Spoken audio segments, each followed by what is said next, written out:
Once upon a sea, there was a good ship called Hope. Now, Hope wasn't the fastest boat on the water or the shiniest, but she was steady. You could count on her when the old north wind began to blow.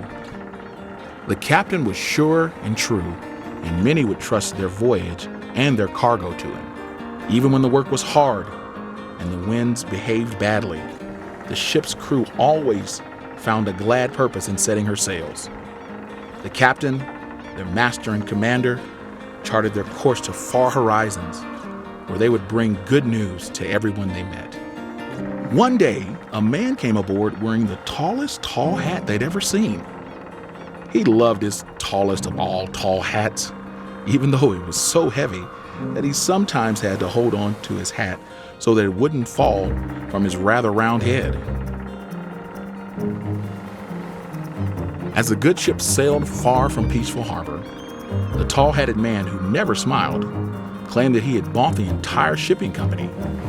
He said the ship's time was at an end. There were faster, bigger boats made of truer and newer ideas.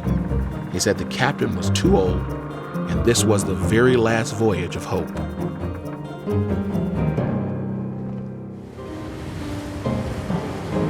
One night, as the ship crossed the deepest deep middle of the forlorn sea, the north wind began to blow cold and dark. His breath swirled and whirled.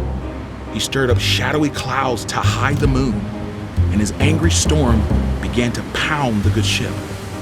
The man in the tall hat's eyes got wide, and his heart grew afraid when the wild waves splashed and sloshed across the deck.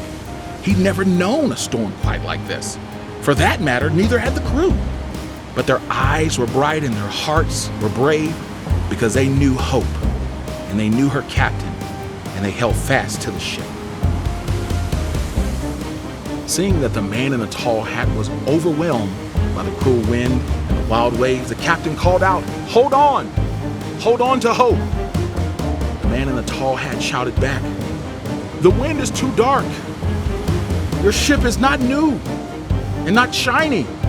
We will be lost." As the captain replied, the wind tried to scatter his words, but the master's promise reigned clear above the gale. "My ship is steady and true. She will keep us safe until the light returns and the wind is spent. Hold fast." The man in the tall hat was not sure, but he closed his eyes and placed his trust in the captain, and he grabbed on to Hope with whatever strength he could find. And although the night was long and the storm strong, in due time the sun rose and the storm passed. The man realized that Hope had carried him through. He was alive and in ship shape. Except, during the storm, he had clung so tightly to Hope, he had lost his tall hat and found his smile.